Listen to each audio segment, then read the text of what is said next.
Surat crime બ્રાન્ચની ટીમે patrolling દરમિયાન સલાબતપુરા પોલીસ મથકમાં 24.45 લાખના કાપડ ચીટિંગના ગુનામાં છેલ્લા 3 વર્ષથી નાસ્તા ફરતા આરોપીને ઝડપી પાડી તેનો કબજો સલાબતપુરા પોલીસને સોંપવાની તજવીજ હાથ ધરી હતી.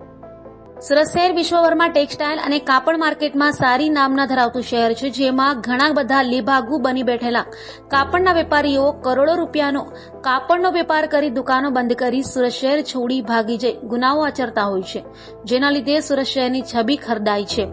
આવા કાપડ ચીટિંગના વર્ષોથી નાસ્તા ફરતા આરોપીઓને શોધી કાઢવા માટે ક્રાઇમ બ્રાન્ચના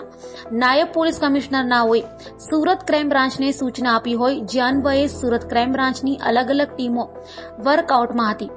તે દરમિયાન વાહન ચોરી સ્કોડના પીએસઆઈની ટીમને ટેકનિકલ સર્વેલન્સ તથા હ્યુમન સોર્સિસ આધારે મળેલ ચોક્કસ બાતમી હકીકત આધારે